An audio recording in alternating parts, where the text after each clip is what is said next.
And we're recording. All right. Now that we're all set up, we will go ahead and call to order the Columbia 911 Communications District's Board of Directors meeting for March 7th, 2025 at 9 in the morning. Board members present. We have Shelley Hennessy, Rob Anderson, Henry Heimuller in person, and virtually Nathan. Is it Brian? Brian County, Michael Peterkin, George Braley, and Tyler Miller. Okay. Staff, present to introduce. Yeah, Nikki? I'm Mick Nichols, CFO. Brown Robinson. Kirby Foch, Training Certification Coordinator. Danielle Hooper, Operations Manager. Mary Jo Beck, Office Support Specialist. Mark Levine, IT and Facility Specialist. Nathan Hughes, Tech Manager. Would you like to introduce Ron? I guess. Yeah, I'd like to introduce Ron Peliconi. He's probably known to most of you. He's been with the district a few times before, I think in the past, but he's graciously agreed to help me with some of the work that we're doing with some of the radio upgrade project. Ron, do you want to, I think everybody, but maybe the newest board member, Brian, might not know or have the privilege to meet you, but if you could tell us a little bit about your Well, just the probably most pertinent part of my career is 19 years with Washington County and Clackamas County and the city of Newburgh in evolving a system from a very small single county system to a regional-wide system that supported all police, fire, and medical and 4 different dispatch centers. Yeah, it was over a 19-year career. Before that, I worked for AT&T as a systems designer and had a long career as a systems engineering in high-tech industry, primarily working for Japanese companies and startups. thanks, Ron. And again, thanks for being here. Thank you. Moving on. Public comments. None in the building, online. Any hands up? Nope. All right, so no public comments. Additions to the agenda. For one thing, we will be moving the executive session to be right after the technical manager's report and before old business. We're not planning for it to be too long, though can't make any guarantees. For the people who are online during that point in time, we will make sure that there's a pause and we reach out and open the lobby back up. Is there any other additions to the agenda? All right, hearing none, we have approval of the regular minutes from February 27th. Mr. Chair, I move we approve those minutes as presented. Is there a second? And real quick, I just need to check, Brian, can you hear us okay? Yes, I can hear you fine. Perfect. Need you for the majority, so just to make sure we can partake. Is there any questions? Hearing none, it's been moved and seconded to approve the February 27th meeting minutes as presented. All those in favor say aye. Aye. Opposed? Passes. Financial reports. Who's on the budget variance? So last meeting, I was not here and could not present the January, so I have both January and February's reports to present. With January, because I don't want to go back in time, were there any questions that you guys had about looking at it? I don't know that there was any questions other than your normal updates Yeah. and descriptions that we weren't able to get. It's the information on the January one's all been updated to the February one, so I'm just going to read off the February one. But if you have any questions back in January, I would like to mention in January, we did get our SIP revenue, our SIP revenue, which is the Strategic Investment Program with PGE. I mean, how much was that this time and how many years are left on that? I don't know how many years. They did state that it is still limited or temporary revenue, but they don't state when it's going to end. And the amount of it was $48,210.58. Seemed like that was a 10 or a 15-year program, and I can't remember which. I can look back or give someone a call over there and get that information and report on the next one meeting or call you with it, whatever you'd like. Well, yeah, next meeting's. Okay. And then moving forward with February, our benchmark for February should be 33%. And we are currently at 40.8. So we're still looking good moving forward. I have just a little update on where I'm at right now. We're obviously in budget season. I have finished all the payroll budget portion for our budget section. I've just finished this morning our projections for the rest of this year, so I can come up with beginning balances for next year, and then going to start working on all the rest of the budget numbers just to update where I'm at with that. But that's everything that I have. Was there any other questions on those check registers or anything for January or February?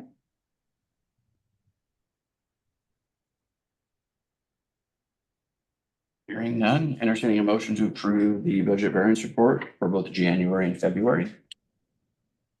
So moved. There a second? Seconded. Shelley's gonna give that one to Brian. Okay, we moved and seconded to approve the budget variance reports for January and February as presented. Any discussion? Hearing none, all those in favor say aye. Opposed? Passes. Expenditures. Nikki, back to you. Well, you guys just at this point, go ahead and approve the expenditures Just to know if from. there's anything you wanted to point out. I don't have anything that was outside of what I mentioned in the reports under expenses. It was all pretty straightforward, no real weird anomalies to report on. Everything was looking good. Mr. Chair, I move we approve the expenditures for both January and February as presented. Is there a second?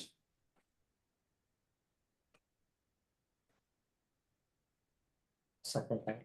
Shelley seconded, okay. Is there any discussion?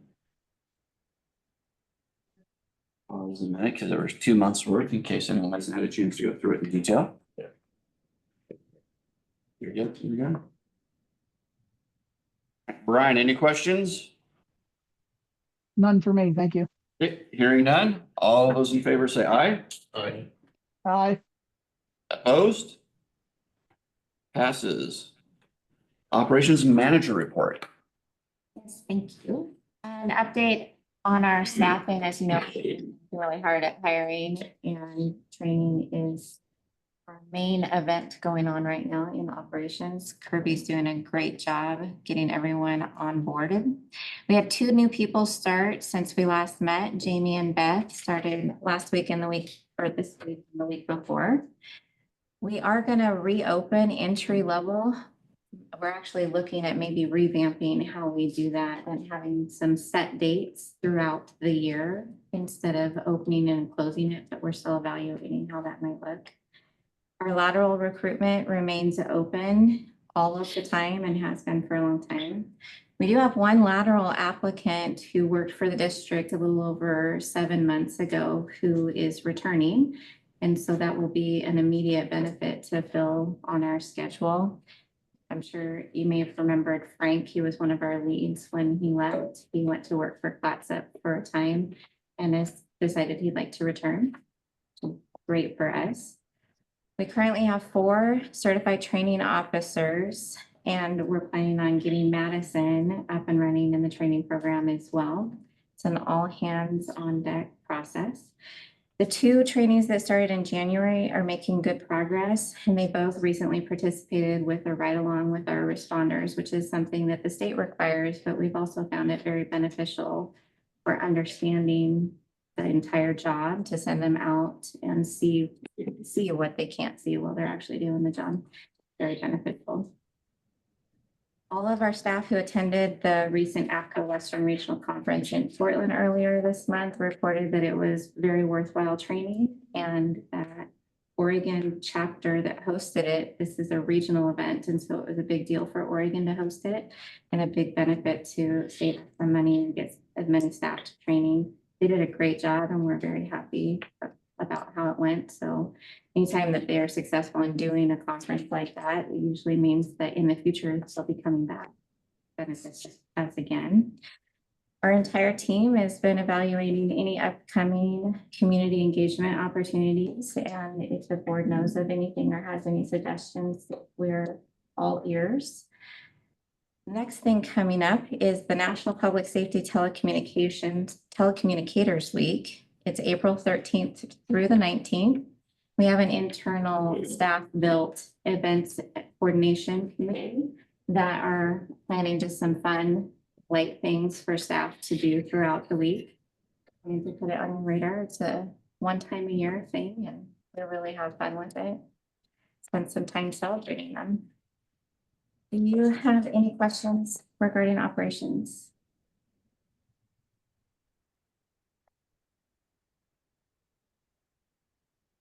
Hearing none, anything to add, Brian? Nope.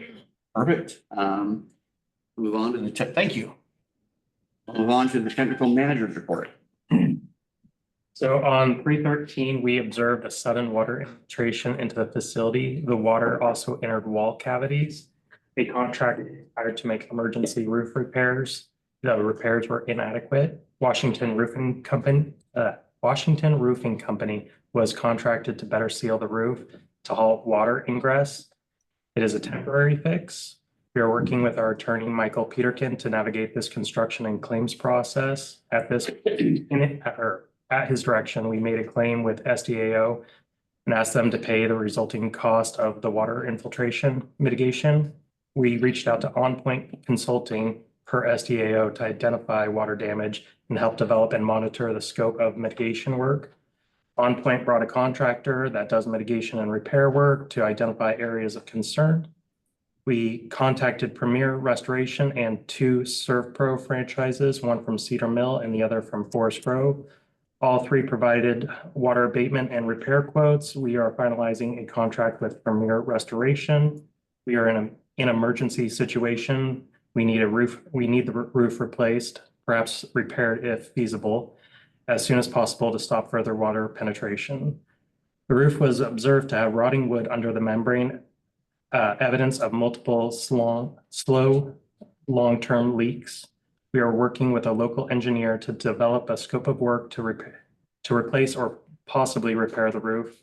We are waiting to get the engineer's scope of work for the roof replacement or repair, and we are getting 3 bids or possibly 4 to repair the roof, which is an emergency repair.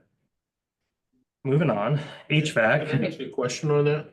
Is that the roof on the main building, or are you talking about the entire building? The entire building, So both additions also? yes. To different extents, but yes. And then HVAC, we are moving forward with Columbia Northwest to replace the bar unit that's leaking coolant. Works and I are working to put together updated evacuation kits. We are collaborating with PDCC to use grant funds to purchase much of the hardware needed. Magix, there's a little bit of movement with mobiles. They are releasing a patch for the police side, so we can start working on the police MDC configuration and get that pushed out soon. Any questions? I have none.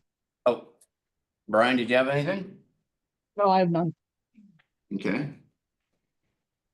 There's no other questions. We are going to, sorry, go ahead and enter executive session under ORS 192.660, sections 2, subsection H for consultation with legal counsel.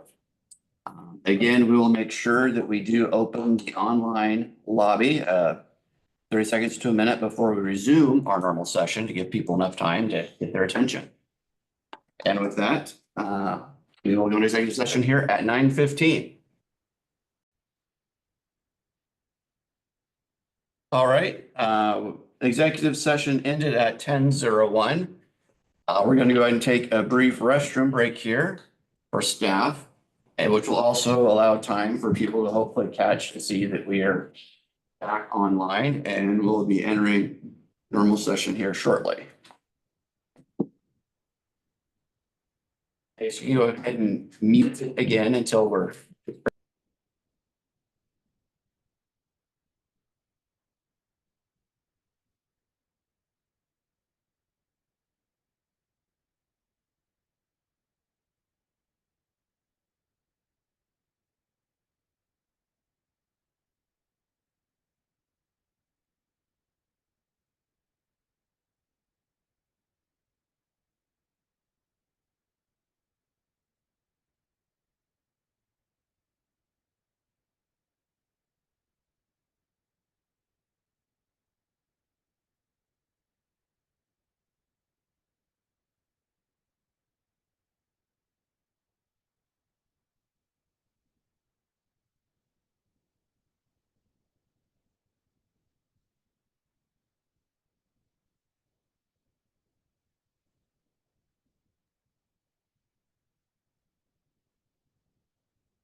All right, lobby's been back open, had a couple minutes. Hopefully people have seen online that we are ready to resume. Members of the public are back in the building.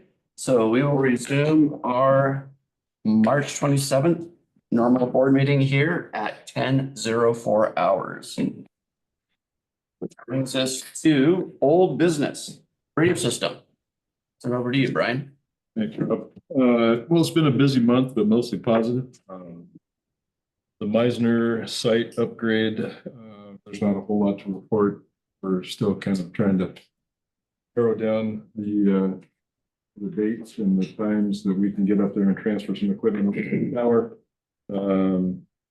As well as from the shelter to the new shelter. But once we get that accomplished, and hopefully in mid-April, I can get everybody involved to be up there and do that in a one or 2 day session. So anyway, that's moving along still. The second thing in my report is to report on the radio upgrade project. As we had indicated in last month's board meeting, we were going to propose or prepare a executive summary report and collected data that we can share with the board today. As far as just giving us an understanding of how a strategy of radio upgrades would work. And we are not complete with that project yet as far as the executive summary report, but we do have the beginnings of things and enough to show you between Ron and I that we can get some discussion and some information to the report. Nathan, do you want to bring up the PowerPoint? That'd be fantastic. And again, this is really what I would say is kind of step one in a process of just providing the board with some information that we have gathered to kind of get an idea of how we can proceed with a phase-in project of radio upgrades and estimated costs. Boy, that's difficult to see. You can go to the next slide if you would. So this would be the part of the executive summary report, but the purpose and support of what we're going to be able to provide to the board. The executive summary report is to present a prioritized list of recommended upgrades and replacement strategies for the Columbia 911 Communication District current radio system. This report is intended to support and guide the board of directors by providing a structured, strategic, and fiscally responsible approach to advancing essential system improvements while minimizing risks to mission-critical services. Included in this report are estimate costs designed to provide a conceptual understanding of the financial implications associated with the phased implementation of the proposed upgrades. While the cost figures are preliminary, they will aid the board in evaluating the financial impacts of replacing an aging infrastructure and inform future reserve planning and budgetary decisions. Ron, do you have anything to add to that segment? At least the direction that I've been working with is that doing a full system overlay, that's not in the cards any longer. So the intent is to identify those systems that are either critical systems at risk or critical systems at end of life that basically are also at risk. So risk of failure, risk of recovery, as opposed to risk of failure, risk of outage. And so what we're putting together is that strategy of identifying the systems of highest risk, the lowest risk, and then what it would take to mitigate that risk in a fiscally responsible way, but not looking at a replacement strategy per se, more of a like-for-like replacement of just those critical elements of the system, which will be very cost-effective and very time-effective, but requires things to be a little more surgical in the way that we're addressing those things. That all makes sense? So that's the overall strategy, and we're just at the very beginning of that. The intent here was to see if that was a strategy that was something the board felt comfortable with, and then to create a picture of cost. These are very estimated costs. We're waiting on some more refined costs. These are very estimated costs that we'll show you. So don't hang your hat on these at this point. These are experiential numbers for the most part. So some of the key considerations that we're working off of, you could go to the next slide there, Nathan, please. Basically following our 2 unsuccessful attempts to pass our local option levy, the continuation of the local option levy. I guess what that has showed us is that the political climate right now is probably not conducive to continue down the path of a next-gen radio system and the ability to fund that new radio system. So basically, we're looking at how to proceed with critical updates to the current radio system to ensure stable performance for the next 3 to 5 years. And these upgrades, as we look at them, would follow a phased implementation approach guided by financial sustainability and system performance priorities. Although the current radio system has been well maintained, much of the equipment is now obsolete, unsupported by manufacturers, and increasingly difficult to replace due to limited parts and availability. The high priority replacement strategy is to identify critical system elements that need to be replaced in the near term in order to ensure long-term system reliability.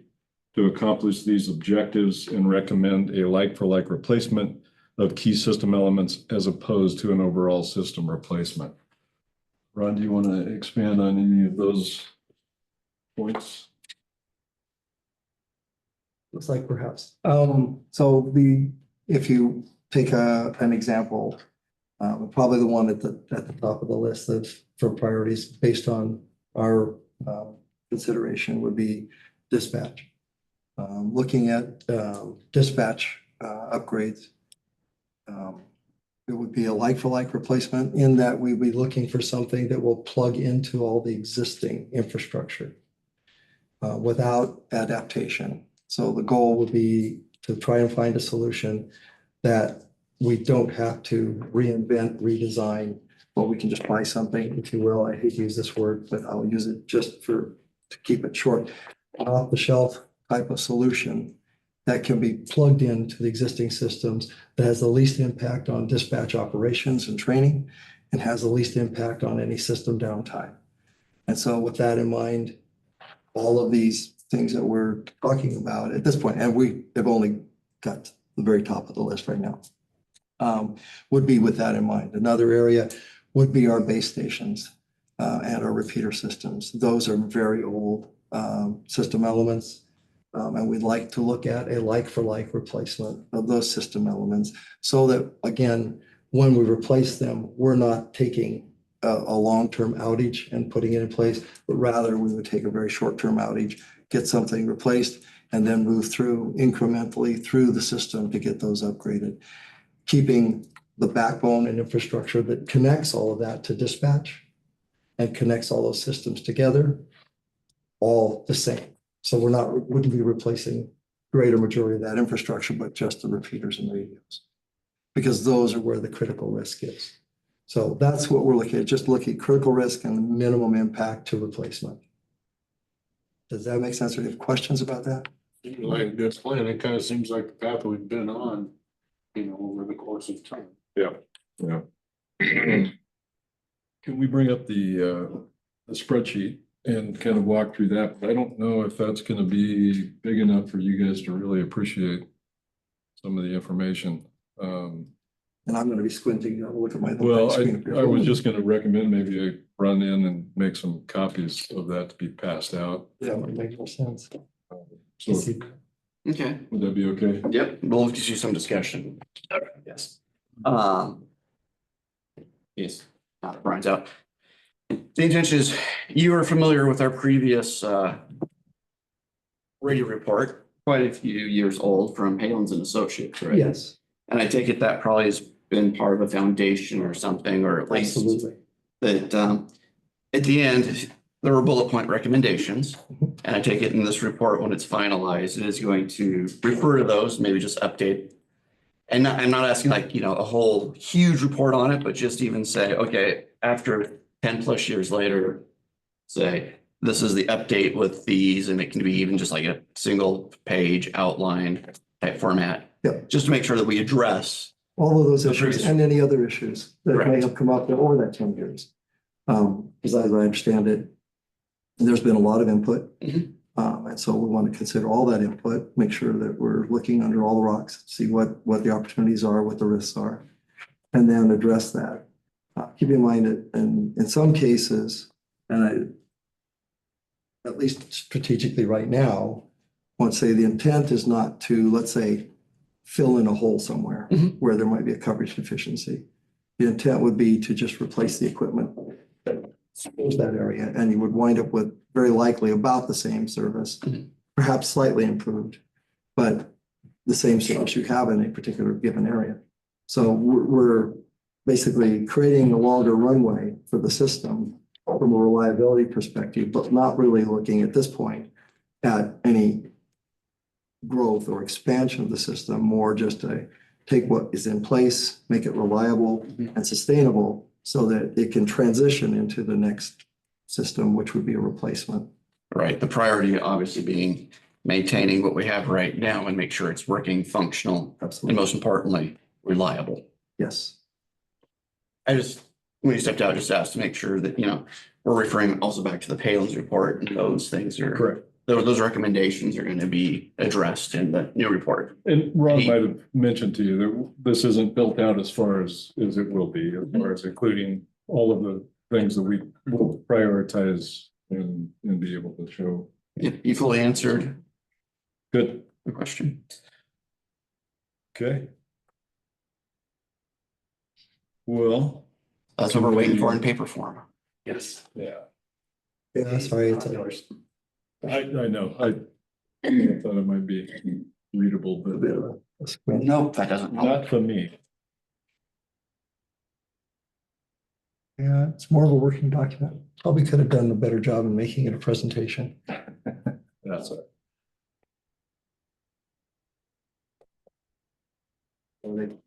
we have genetic copies?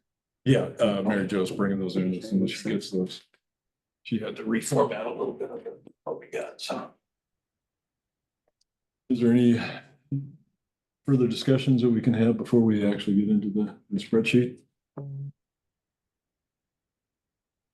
Just, I guess, again, the idea is to get confirmation that we're on the right path. Yeah. Right, that this is the direction that makes sense, given the current climate and the public sentiment about going out again, or trying to get money for replacement. I think it's important to put in context a time frame of what you're likely looking at. You may get different opinion, but if you've got a public appetite that's not really there and may not be there for 4 to 5 years before it would be likely to get some sort of funding mechanism in place, then you've got that period of time. You've got a little bit of waiting period before that cash becomes available. And then after that, you can begin to engage in a process of selection for replacement.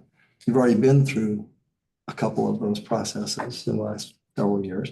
So you know how long it takes to get to that point where you can make the decision and pull the trigger. So once you're ready to do that, it's typically 2 to 3 years. Your system probably closer to 2 years because you don't have a lot of greenfield. We got a few, but not very many greenfield towers that need to go up.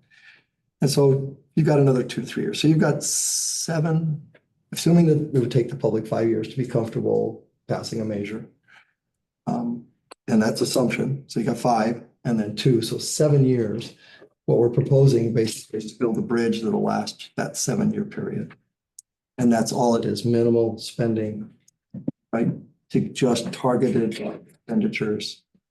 In that same time frame, part of the assumption that we're making is that the district won't be worrying about the other half of the radio system. Oh, wow, thank you. That's so helpful. And the other half of the radio system is the radios. Oftentimes it gets forgotten that the radio system is only as good as the radios that are in it. And so this plan right now only addresses dealing with the system itself, not the radios. So there would need to be consideration amongst the user community or amongst the district on how to address the user radios. Because in the case of the infrastructure, obviously it's aging. But in the case of many cases, radios themselves that are in the hands of first responders are also aging. And there's some risk associated with that as well. So even if we fix all of the system issues and get them stable, the other half of the radio system still remains at risk. And we haven't even thought to address that. And it wasn't our intent to address it from a district perspective. We got the handouts. All right. What do we want to do? Yeah. Go ahead. Oh, Yeah, perfect. so as I mentioned, the dispatch consoles, we see that as how to read the spreadsheet, probably start there. Right. So system name or system elements are on the left, a brief description or summary of those elements. Priority. If you see in that very first column, or in that very first row, you see it says high number 1A, and that's because there's 2 options, and we'll get to the second option probably on the back. And so apologize for adding an A, but we actually wanted to make sure we covered 2 options from a cost perspective. So then the recommendation and then the estimated cost. I gotta caution you, this is just our estimated cost. We don't have hard costs yet.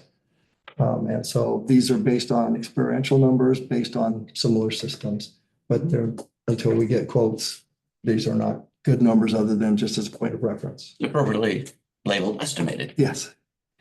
And then a time to implement. And I think that's important to recognize is once you start this process, you pull the trigger, you place an order.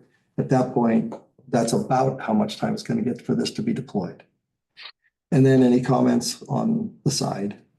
And so that's what we've got over there. Mostly the comments are just anecdotal, but additional information that has to do with a better explanation of why we think this happens to be a priority or what the risk is or what the system, a quick system description might be. Any questions about the headers or? So then going down, the first and the highest priority in our mind was the dispatch.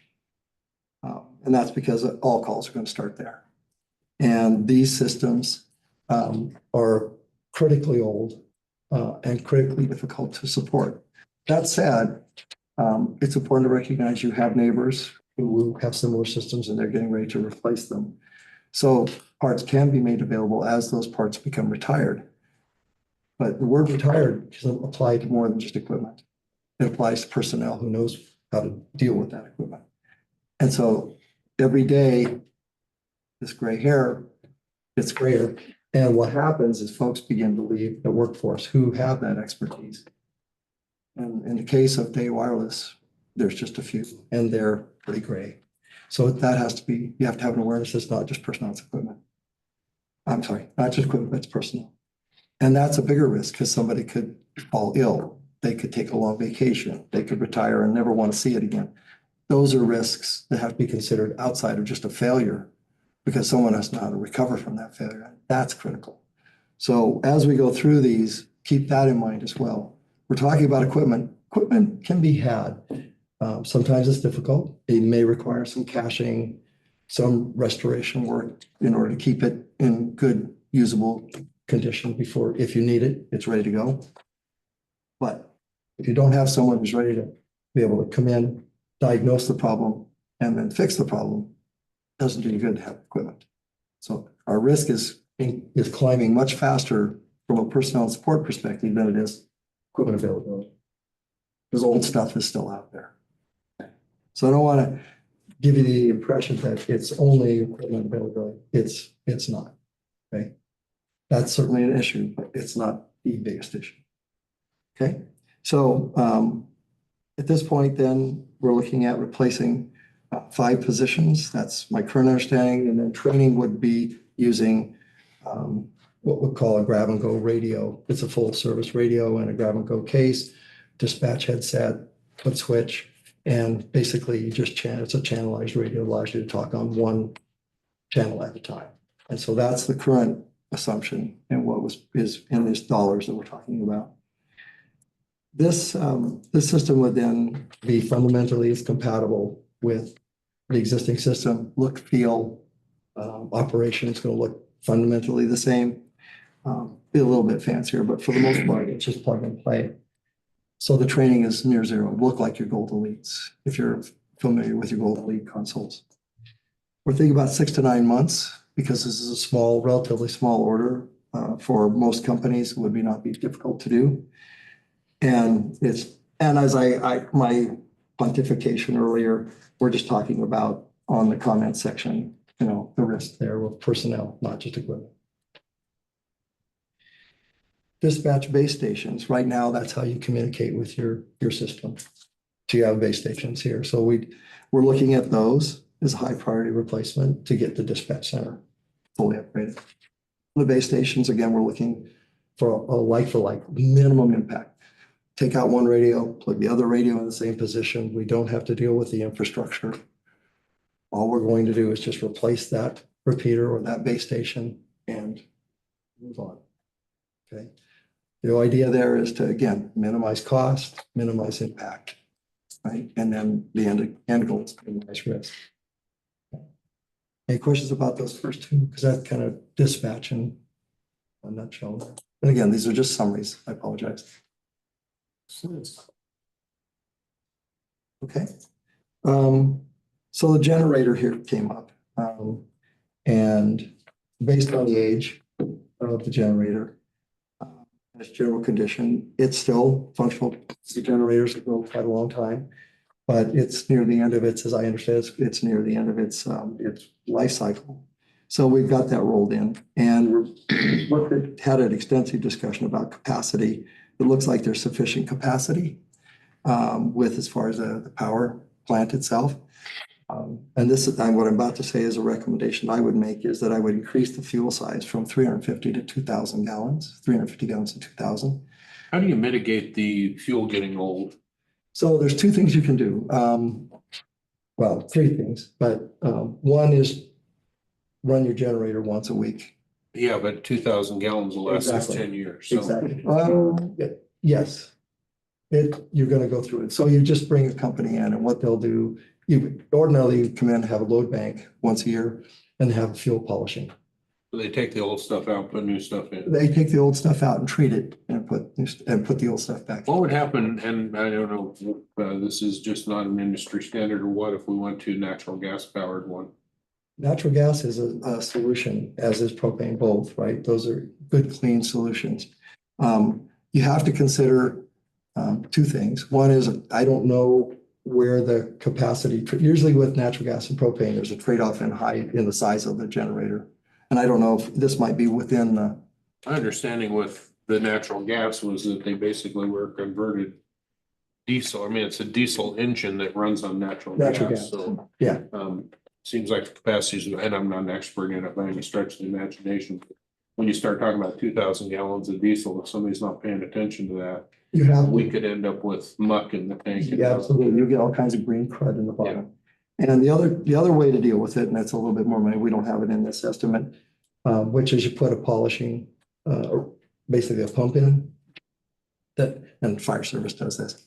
And it just recirculates and cleans your tank out. It does basically biofilter and then puts the biocides into the tank and keeps it all stirred up and keeps it clean.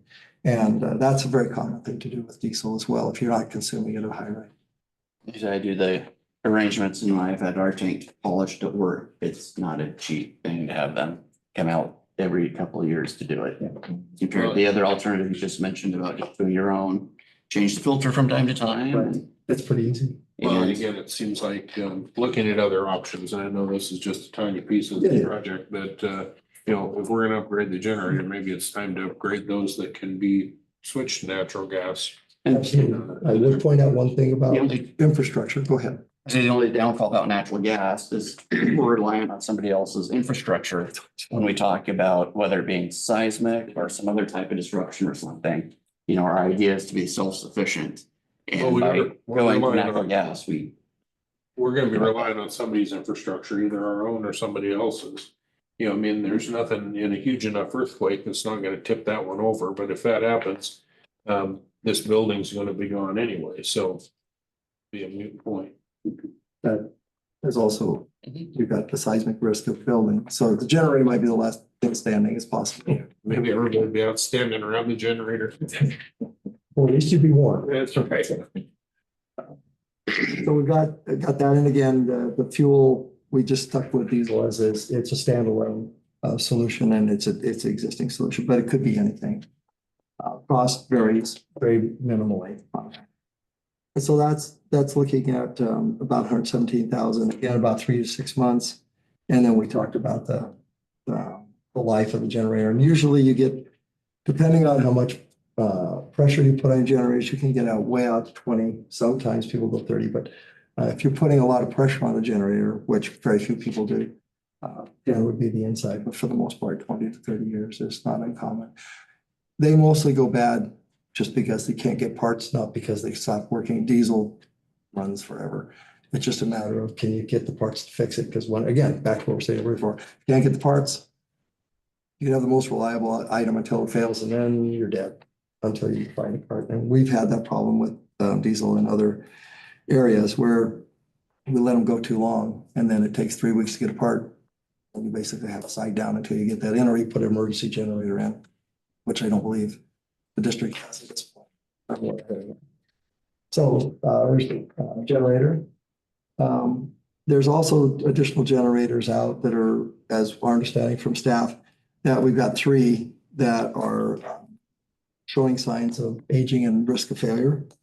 And again, it's the age that's the bigger issue. You can usually get them fixed, but these are okay. And they are, let's see where we at. Vernonia, Clatskanie, if I read my own writing, Columbia Heights. And those we're putting as a second priority, not a first priority, because obviously they're still running. And replace those with 20 kilowatt new switchgear telemetry systems, 1,000 gallons of fuel. Which has become a common, 1 to 2,000s has become common around the state to use, again, because when you get into a situation where you have some sort of emergency, you're going to have a difficult time trying to get refueling trucks up to these remote sites. And so until someone can get in and get a road clear, whether it's down trees or washout road or whatever it happens to be, you've got to get those emergency services. Well, they're going to be prioritized elsewhere until public safe, and then they'll come back and look at getting those up and running. So, are up cleared. So it's important that you have additional runtime there. Cost of the tank difference between a 500 gallon, 1,000 gallons is minimal, but keeping them full is a different issue. So you're also obviously doubling your cost of refueling when you do refuel. And that's at about $55,000 in about 3 to 6 months. Now we're going to get into repeaters, and then we'll jump through all of those. Because they're all going to be fundamentally the same. I'll talk about where there's some differences. But where the repeaters exist, they're currently MTR 2000s. They're very, very old radios. The good news is they're also extremely reliable radios. And to some degree, as I was saying before, those radios can be bought on a secondary market. They can be reconditioned and put into a cache. So there is that as a possible way to back this up. If we're trying to get this to go another 5 to 8 years, though, that becomes a risky deal because we're going to get diminishing returns on the availability of that material. The other thing, again, these, we don't have as much dependency on personnel like we do with the dispatch system. So if we get these backed up and we know how to deal with them, these are not what I would say maximum critical. They're kind of a secondary critical replacement, which is why we've given it a high number 2, a second priority. High priority, but number 2. And so these, for the 8 repeaters, the estimate is about $160,000. Now, keep in mind that'll be per site where we have the 8. In about 6 to 9 months. And that's based on the availability of the replacements. Say that again, is it 160,000 times 8 or is it 160,000? Well, it's 160,000 total per site. So for each radio site. So Green Mountain is an example, which is the first one there. That'd be 160,000. Oh, I see what you're saying. Okay, going down the one. And then Bald Hill would be 160. So that's why I'm saying we don't want to get. I didn't want to be too repetitive and just say each of the radio sites that has the repeaters in it's going to look the same because we're just looking at replacing just the repeaters. And then we were looking at a small upgrade to not mandatory in this case, could look at a small upgrade to the simulcast system, which is still supportable. But again, it's dependent on personnel. So from the company support, they still provide support. That's the good news, at least for now. But again, we've got diminishing return on personnel. So that's the thing that needs to be considered back. Okay. So then we've got the Bald Hill, same sort of scenario here, but here what we're looking at is this is where the voters are. And I don't know if you have an understanding of the simulcast system, but all the repeaters that are distributed around the county, when a person talks, the repeater that hears them the best, whether it's a receive only or a full repeater system, they're heard at many of those stations, but the one who hears the best gets voted. And that means that they are the one that gets rebroadcast. And that's what dispatch hears, and that's what the other users hear. And so when we talk about that mechanism, then at the sites that have that voting system, there's a little bit more infrastructure there that has to be dealt with. And so there's a little bit additional cost there. So we're talking about Bald Hill providing connectivity. And that was, in this case, about a microwave hop is about 250,000. It can be less than that depending on capacity, but this is a high estimate. And that covers, we've got labor, material, all of that involved in this, in our estimate, keeping in mind these are just estimates. Okay, so that would be that microwave radio. Again, a priority number 2. Meisner repeaters look the same as what we had before.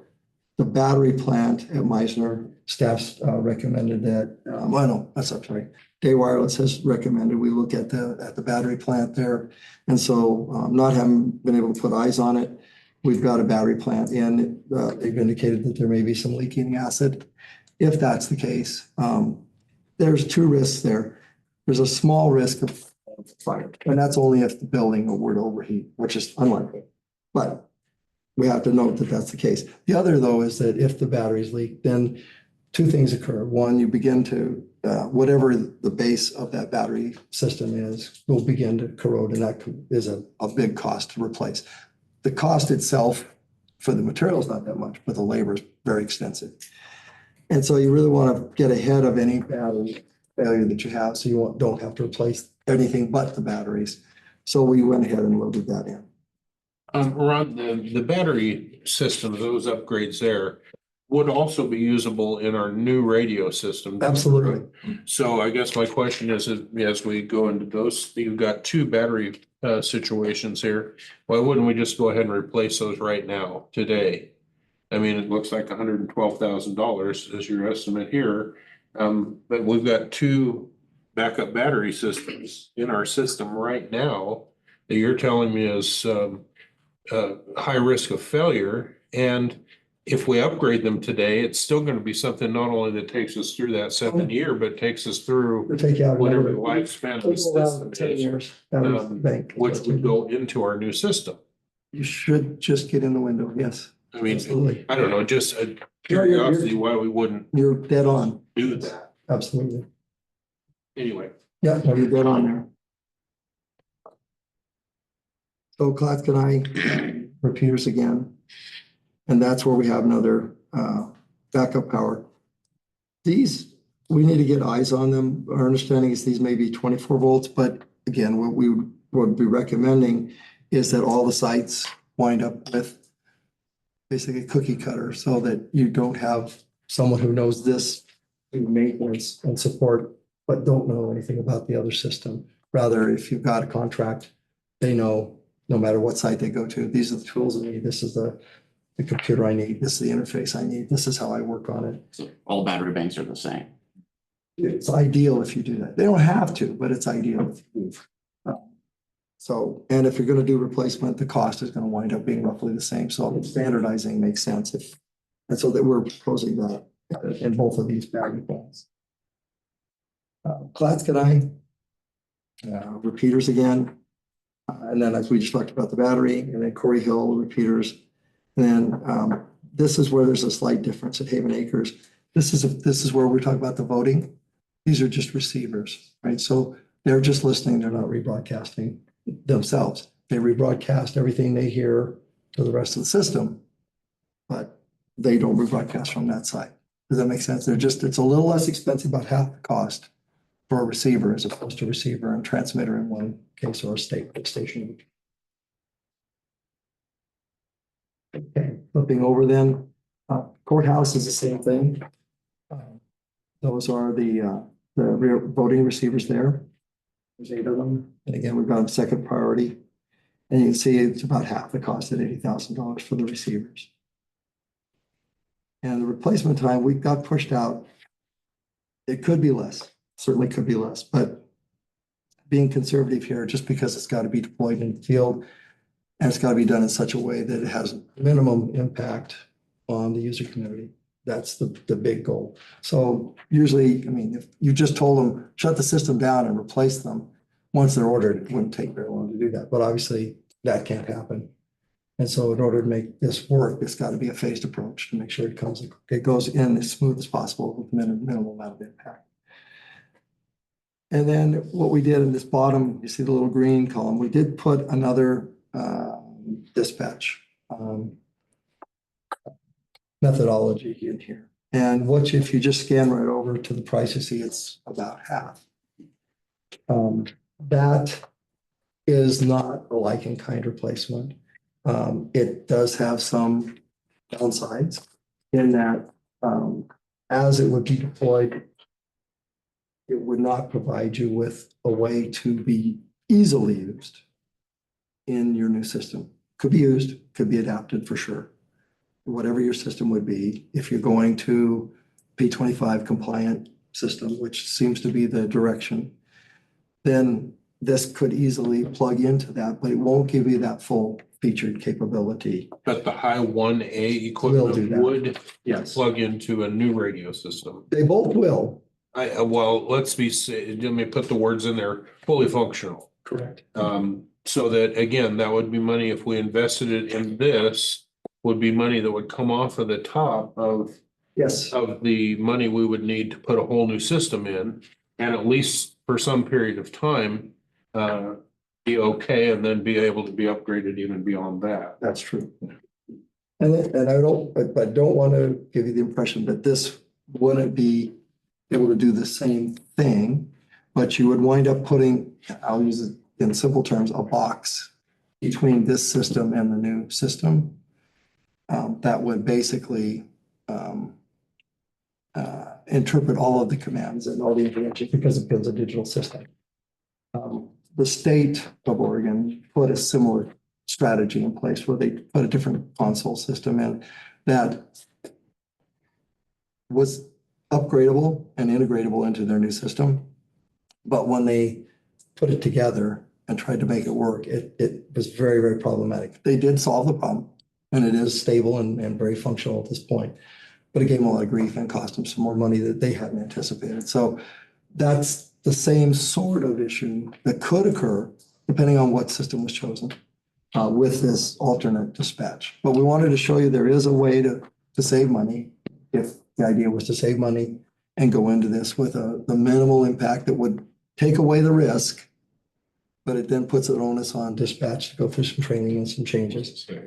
And then also has some risk of some additional expenditure to make it work depending on what the new system looks like.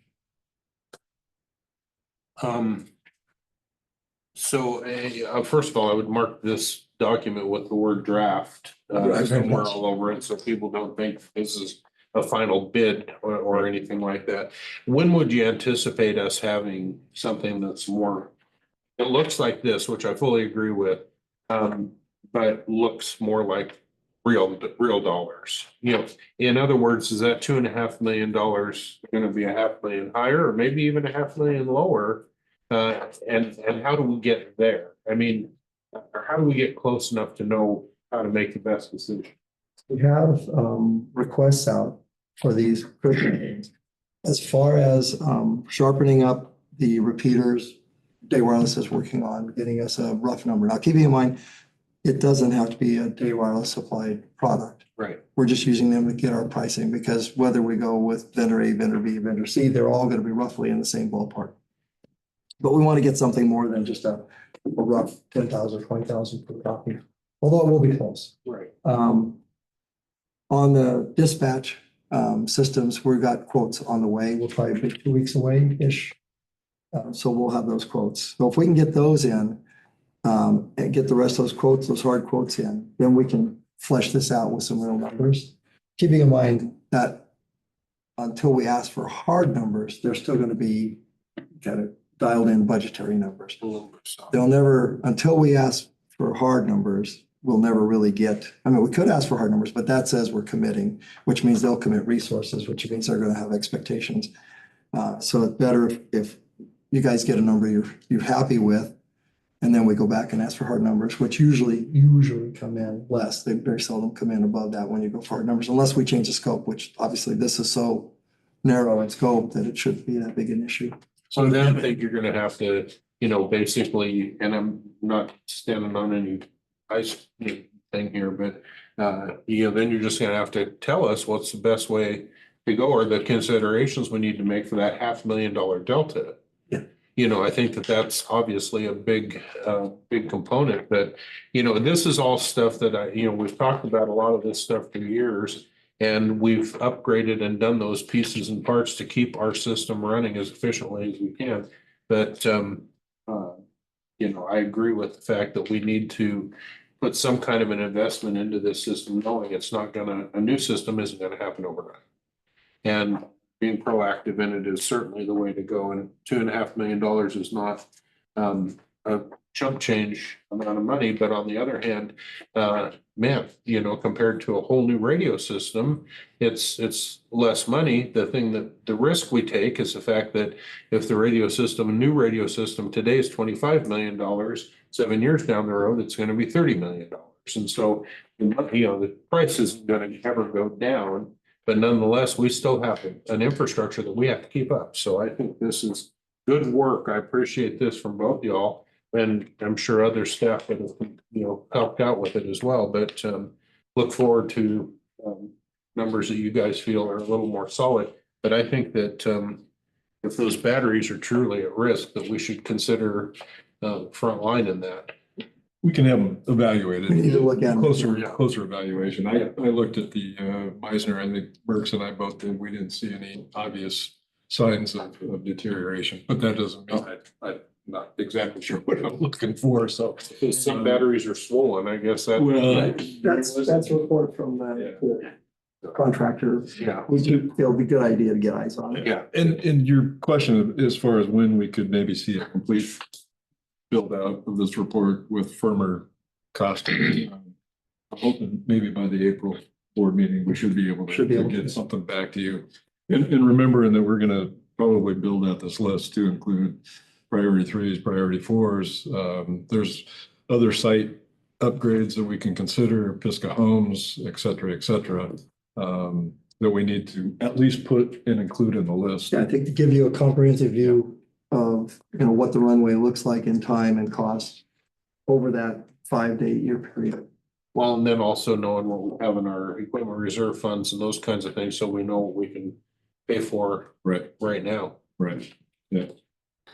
Looking at this, like I said, I realized this was I would say a draft of a draft, because you guys rapidly put this together so we could have information for this meeting, which I greatly appreciate. But there are just a couple questions I have on it. Right here, you're saying Bald Hill. So I just want to confirm, you're talking about the Army Corps of Engineers site? I believe so, yeah. Old Hill. Okay, because if I recall right, aren't all the voters actually at Green Mountain in Washington because they're closer to Day Wireless? Hmm. And that was to where they could Where they have they a, manage everything. Because right now it says Bald Hill. And I believe the microwave has been upgraded to Green Mountain, where the voters are located. Okay. Would you like me to speak to that from a technical perspective? yes, Oh, I'm sorry. The voters are at Columbia Heights North in Longview. And Hill is a voted transmit receive site that our team, the Day Wireless team, replaced the dish at the dispatch end that was bad and restored that link. There was no electronic replacement. It's still Alcatel MDR 8000. It's the last link that needs to be replaced of the significant links in the system. And so that at least brought us that site back, replacing the dish at dispatch. Yeah.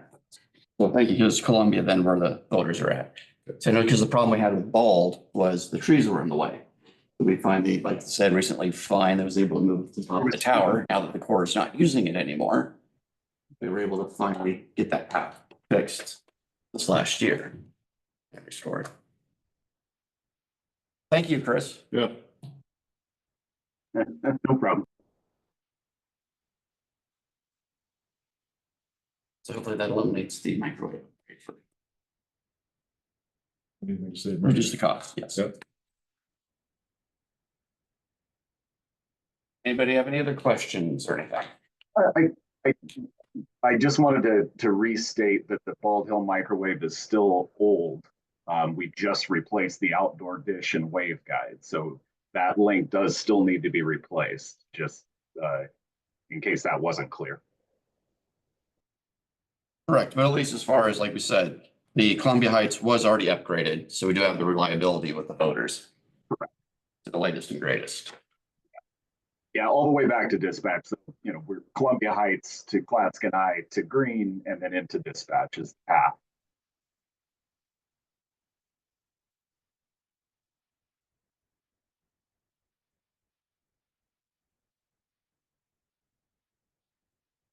Let's see. Anything else wrong on this real quick? just if you have questions or you need us to change format or content or I like direction. I like the format. I think it's easy and for people to extrapolate what they need from it. And just a reminder, I guess this would be considered step one. Step two would be maybe April board meeting, we'll be able to come back with firmer costs and a build out list, including priorities. Step three was maybe mentioned to get it in front of the advisory committee for their input and our user group for their buy-in or input. And then finally, get board approval to sign some checks. So, or get procurement going. So, any other questions? I see it's currently 10:52 and you have an 11:30 meeting, if I recall correctly. It's okay if I get a little late. And we're gonna kind of power through the rest of the agenda Good. right now for everyone for sake of time. There are no other questions with the radio stuff, so permanent director recruitment. So in closing your packet, there's a summary overview in minutes of the personnel committee that met on February 27th. And Henry to review the data that was provided to propose a new salary range for the executive director. So that salary range was after review of the data that was included in that salary range of 98,000 to 106 as a minimum and 129,604 for the max of the salary range. But based on that and based on your review of the minutes, data, if we could get approval for that, that'd be great.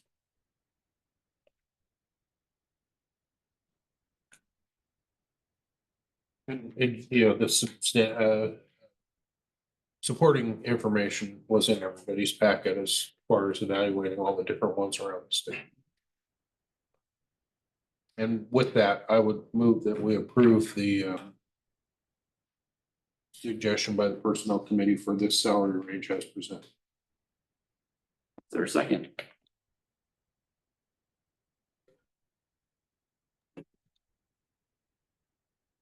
Second. Thank you. It's been moved and seconded to approve the salary range as presented. Is there any discussion? And I guess Brian, checking to see if you're still there.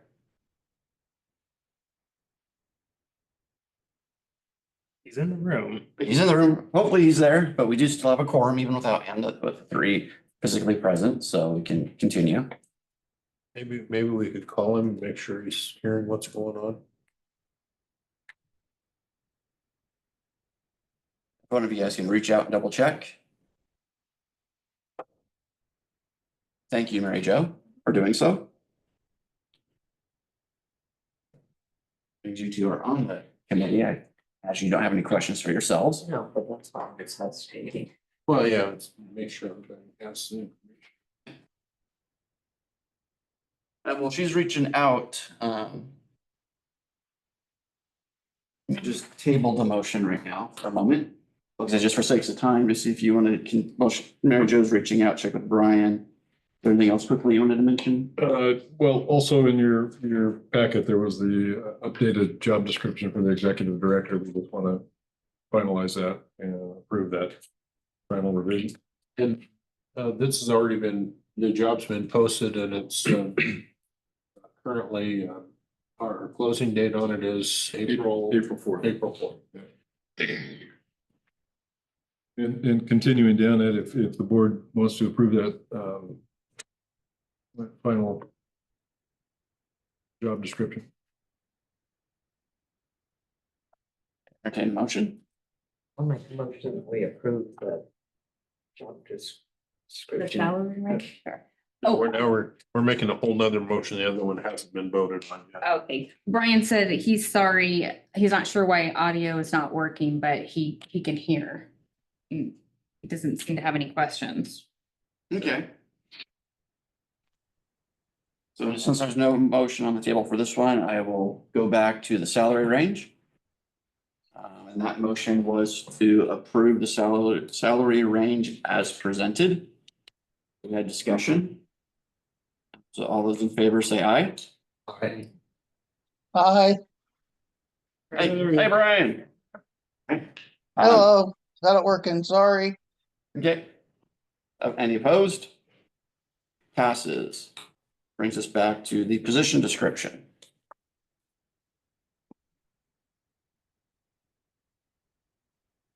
If you made a motion, I make a correct? motion, we. We approve the job description as written. Was there a second? Second. So moved and seconded to approve the position description as presented. Is there any discussion? Hearing none, all those in favor say aye. Aye. Aye. Any opposed? None. Next. Just where we're at with the executive directors, we've got 4 applications that have been turned into SDAO. Closes on the 4th. SDAO again will do the initial screening and then provide the board with the final applicants that will go through the assessment center. The assessment center is scheduled for the 19th to 20th. If we just have 4 or 6 applicants, they might be able to process that in one day. So the second day would just be if we have more applicants to go through. We need probably look at identifying 12 to 14 folks within the community that can be panelists for the assessment center. The 14 would include Dr. D. Hicks and Donnie Q. So one board member would probably be recommended to sit in as a panelist. So you guys can maybe think about that as we get closer to that, to have somebody do that from the board, as well as some staff members that we'll identify. That's all I've got, I think, on the executive director process. Any questions? Glad we've got 4 candidates already, or potential candidates. Yeah. Oh, one thing we can address when we get a little bit closer, but travel expenses and or lodging, I think in the past, we've probably, the board has approved a dollar amount for travel expenses and or lodging while they're here for the assessment center. Okay, anything else? On that? Continue down on business. So public education and outreach, I want to just recommend to the board to authorize us bringing back our public education and community outreach, including newsletter, in-house. We brought this up at a staff meeting and I think at least explored the capacity of our current staff being able to take on extra duties. I think that was pretty clear that we are able to. We have some capacity, and not a surprise to anybody but me, maybe, but Kirby coach is extremely skilled. She's got some experience in marketing, branding, and she's going to go ahead and share with us a little bit of what she's envisioned as part of our community outreach, public education campaigns.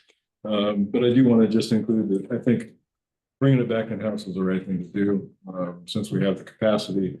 I think it empowers our staff to kind of own what it is that we're sending out to the community, saves a little bit of money. So anyway, I think it's a good idea. I'd like the board support to be able to do that. Kirby, do you want to go ahead and?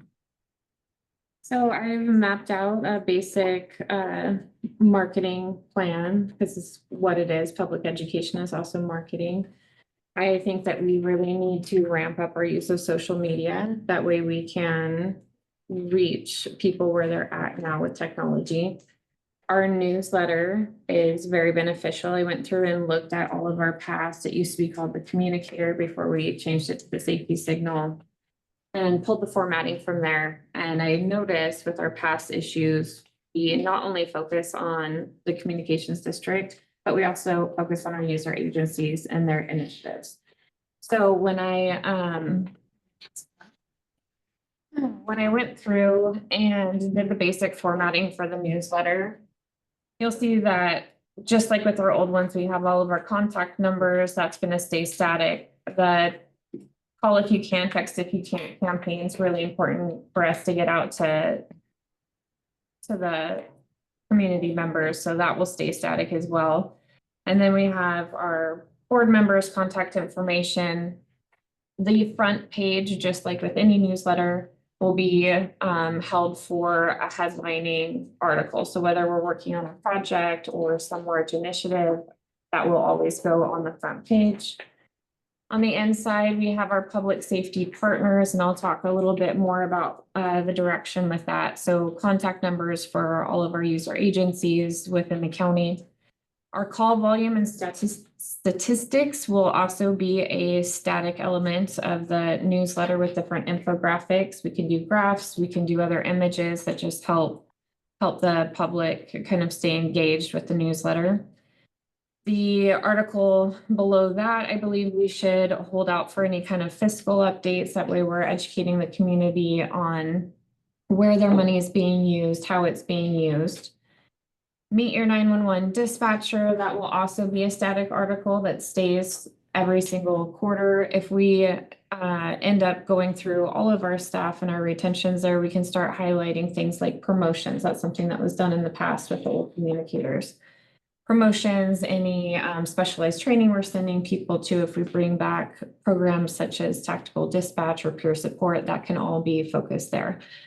And then down below, as part of our public safety team initiative, which I'll talk about in a minute, it's one team, one goal, a safer community for all.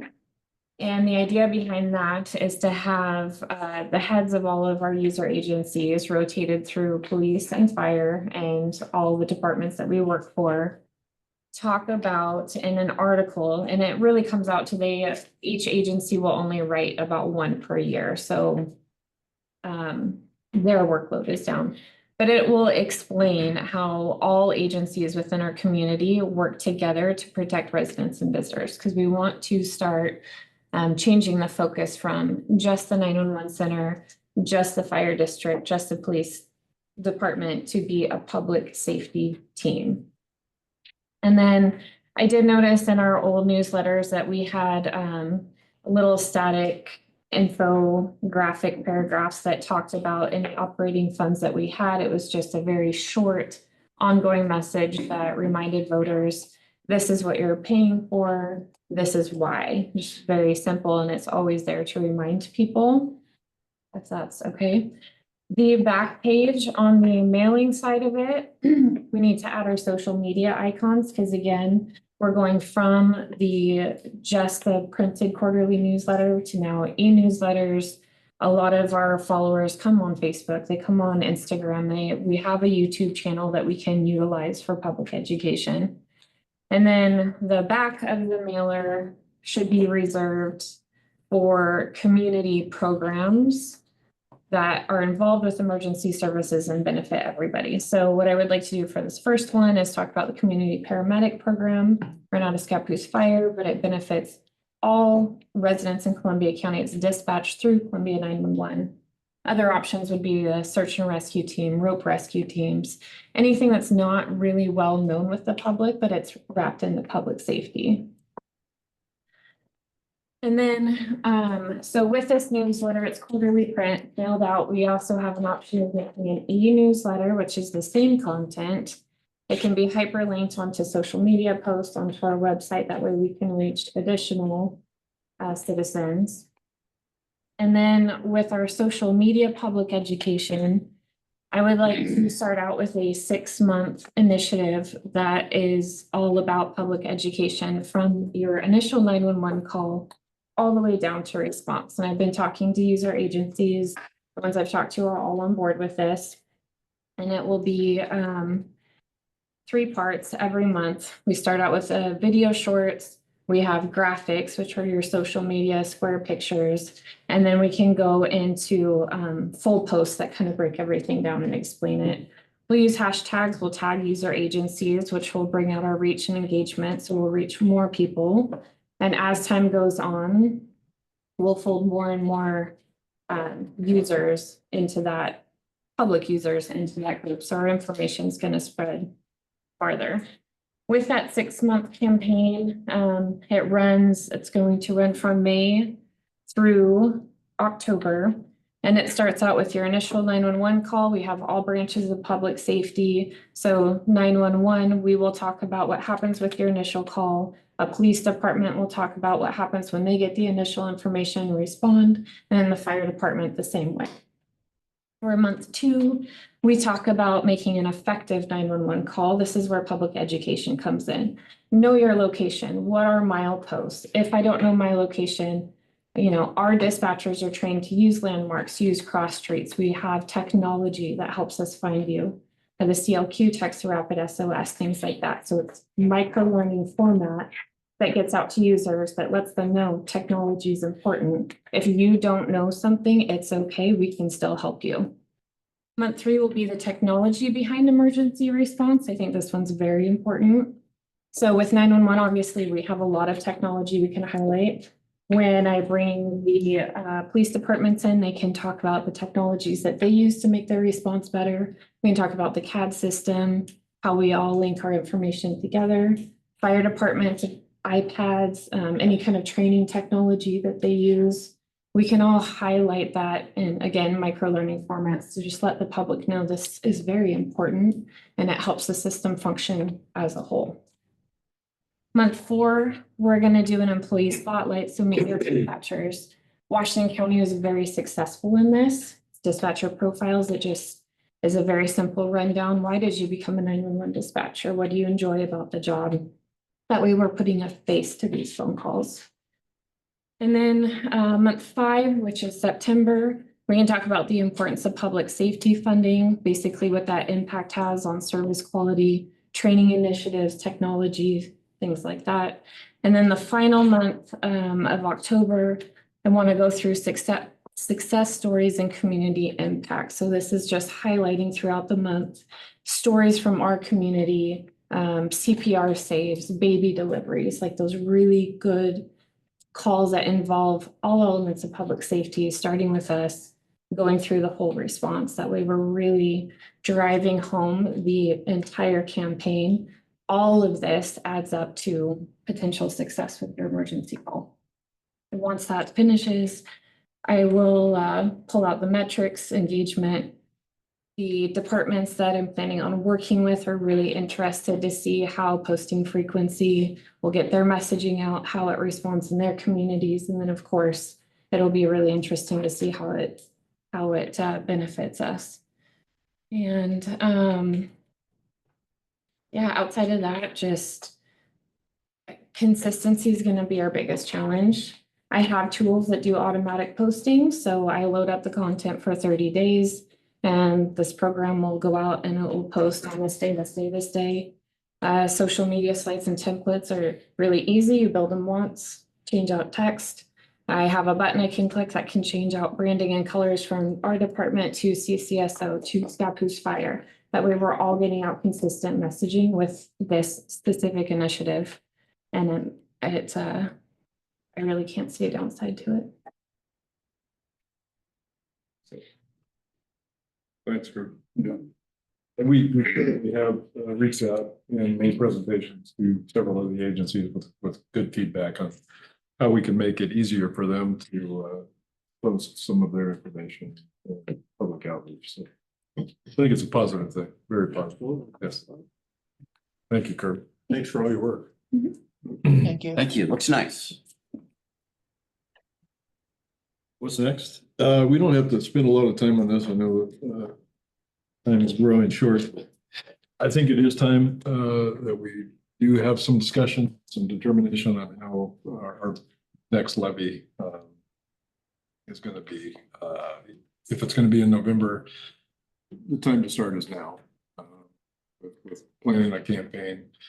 I have talked to Sally Jones, and who has in the past, as director of Columbia 911 Communications District, has ran successful campaigns throughout a couple different local levy approvals. And she is willing to at least do some of the framework for us if we want to elicit some help from her. So we can plan as we move along, but I just a point that we need to probably start planning for the next levy. Do we need to take a vote on that today? Good. I think it's pretty clear that this upcoming May, no, we don't have enough time. Plus, I think there's some competitive measures that are gonna be out there. November would be the next date, and then after that would be the following May. But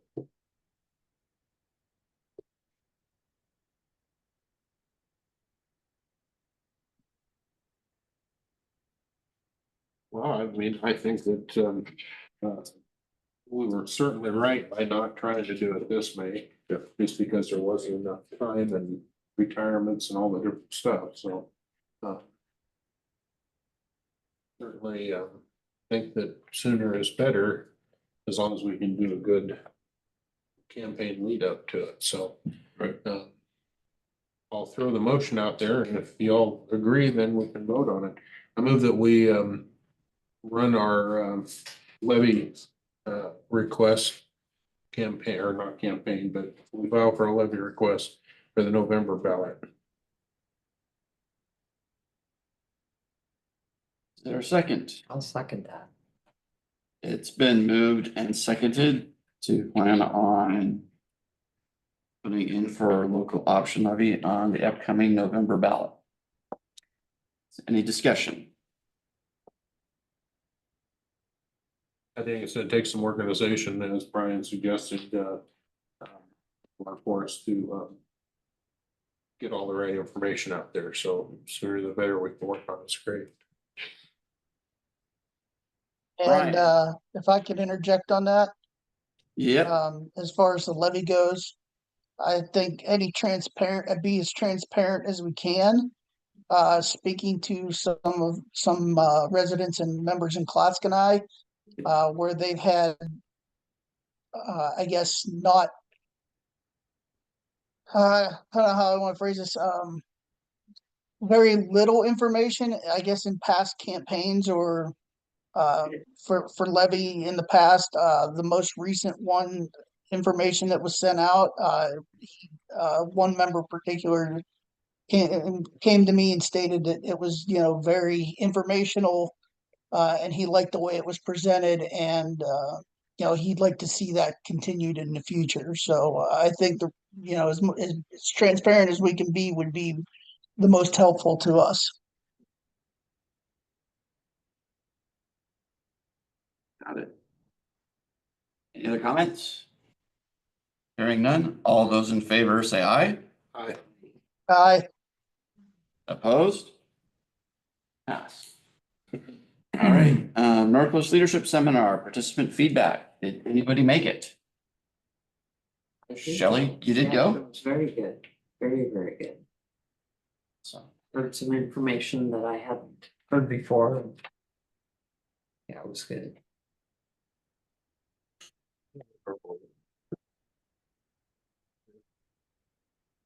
any other old business? New business, critical issues, budget development guidelines. Part of that is as the reminder that we have our first budget meeting here in April. So yeah, this is just the opportunity. I included the guidelines that were in this current fiscal year's budget. A lot of the information is still relevant. However, if any changes or additions need to be made, this is the time to say it so we can, address it in our current upcoming preparing of this budget. So basically you wanted it yesterday so you can have everything all dialed in for us for April. Well, I mean, like I said, it's a lot of it with, Mike's retirement and things. A lot of this is still relevant. A lot of this we're still working on. However, if there was something that any of you wanted to see addressed more pointedly or changed, just your input is greatly appreciated. Anything to add to that, Brian? No. Okay, next policy review discussion. And I know you and I talked a little bit, you inquired about our practice or policy review. And if I recall, we used to have a process in place where we identified and we kind of did a rolling time schedule of different sections. Recently with projects of looking at potential radio project, local option levy, and other things going on, that unfortunately we kind of fell behind schedule on our policy reviews. And I believe just as you inquired with me, and we were chatting about it, the idea was to chat with legal and to see where our largest deficiencies are and get them involved so we know what we need to act on immediately, and then try to get back to our previous type schedule of going through different sections Right. every couple of years. Sorry if I. No, that's perfect. I just couldn't remember. I knew you guys had a system in place in the past to review your policies and make any changes, recommended changes. So we just want to revisit that, make sure we have something that you guys can get through for a short period of time, 6 months or however long it takes to get through the policies. And again, just making sure that we prioritize those to the most critical that we need to have reviewed and updated. So however that used to work nicely for you, all of this we could do. Yeah, well, and it's timely that, like I said, legal can tell us where our biggest liabilities are right now. They know what we have to act upon immediately. Yes. And then I think it's also good when we have a new executive director on board that we review the policies and they're part of that process. And I think that, our goal at one time years ago was that we didn't let any policy not get touched at least once every 5 years. I mean, and so there was a kind of a scheduled machine that brought up, and then some of those policies were touched maybe even every year or less, but others that were kind of ones that are a lot of boilerplate and didn't get touched as often, but it was just kind of there was a spreadsheet. And I think Mary Jo, you indicated that Mike had gone through before he retired. He had gone through and actually in some of the personnel policies had done some suggested changes. But anyway, we can pick that up and I'm sure some of those are updated. Yeah, the foundation's there. Yeah. I don't know, part of it when I say refer to legal, it's mainly just because in the last few years, they're having some ORS changes that I don't think any of us are readily aware of. And since he is aware of those, he's going to just make sure that anything that references an ORS is correct or that we aren't compliant with current ORSs. Okay, yeah. So next, declare an emergency water intrusion mitigation roof repair. Are we at that? Well, Mertz, Nathan, you have. So this is springboarding off of your report from earlier. Yeah, so I mean, we've noticed significant damage to the roof, especially once we started doing the trim work, and it's to the point where we're having water coming into the building and we need a new roof to fix these issues. So we'd like to declare an emergency situation, get an ITB for roofing contractors after it's created. Well, what does declaring the emergency do besides allow us to get insurance compensation if that's necessary? I mean, does it change the bid process? I'm gonna refer to Michael if he's still listening. Let me put it a different way. Was it recommended by our legal counsel? Yes, our legal counsel is heavily recommending it. I think part of it was in discussions, was it not just mentioned that, fortunately, we just barely got some temporary repairs done before the latest Yes. weather hit the last couple of days. And that right now, we are susceptible to having further intrusion and additional damage, escalating the cost unless we get this resolved ASAP. Mr. What I see- Chairman, I move that we declare an emergency for the water intrusion mitigation or roof repair as recommended by our legal counsel. Is there a second? Seconded. It's been moved and seconded to declare an emergency due to the water intrusion and mitigation associated with the roof repair. Before any discussion, Mr. Peterkin, do you have anything to add? Only that the temporary repairs are to the roof are truly temporary, and that this is work that needs to be done as soon as possible to stop further property damage. And right now we have to do restoration and a remediation for the prior water intrusion. If we don't figure out this roof system, we're going to have potentially more problems. And so, yes, this is truly an emergency to prevent further property damage. And we are working with SDAO on the claims process. And separate from that, we've got engineering company doing a scope of work so the district can understand what it has to do to secure this roof, either repair it, which I don't think is going to happen, or replace it, and how do you replace it? So that's why we need the emergency. And also because we don't know how long some of it's been leaking, the extent of any mold, mildew, or whatever. There are also question about health issues is what another reason why this needs to get done ASAP. Yes, and that's already come into question. Any other discussion? Hearing none, all those in favor say aye. Any opposed?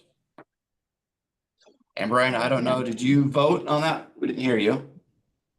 Yeah, I'm sorry. Yes, I'm all in favor. Perfect. Moving forward, I see we have retaining an appellate attorney and Miller versus Columbia 911 Communications District Court of Appeals. Brian. I think you all received an engagement and hourly fee agreement. Want to just make that motion and approve that?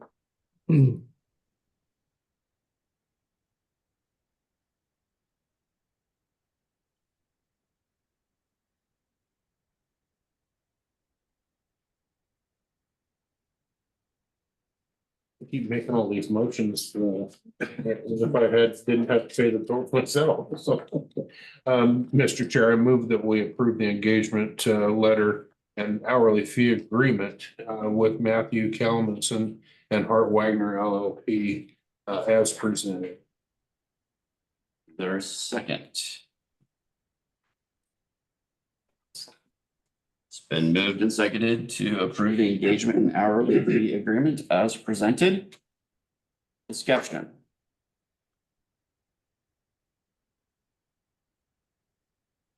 Brian, do you have any discussion? Yes, sir. Hearing none, all those in favor say aye. Aye. Opposed? Passes. We already had our executive session, brings us on to agenda item, or I should say, is there any other new business? Hearing none, agenda items for April 24th meeting. Again, make sure the date is good. Highlighting that that is a 10 a.m. meeting because we have our budget meeting also at 1 p.m. I may not be able to be there. That my wife's gonna have started radiation therapy, and that's an everyday thing. And we don't know exactly the times, and you know, it may be such that I can take her to that and then be back for the budget meeting, but being there at all is in question for me. Completely understandable.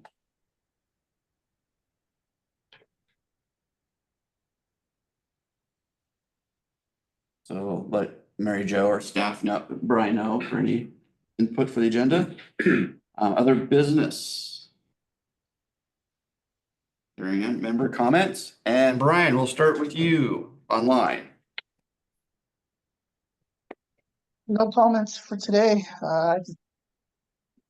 Just think everything's going good so far as it was presented.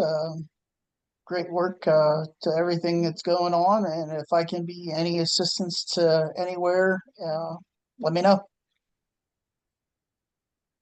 Thank you. Kelly. And I don't know, this is just beneficial in my area that for 911, maybe you know this, but in cahoots with Weyerhaeuser and the county, they put mile markers on Kesey Road, which is really huge because that road's really hard to determine where you're at. So that's just recent, that's just happened. So that's really big. So especially, we have a lot of log traffic on that road. And that road's very narrow and very windy and very dippy.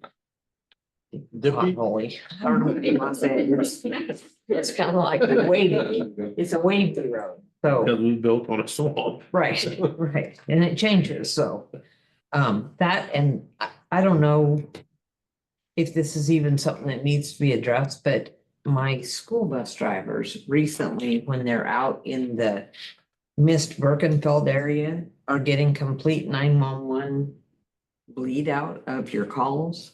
Not daily, but it happens to where they can hear it clearly while they're out driving on their routes. We have our radios go across the repeaters as well.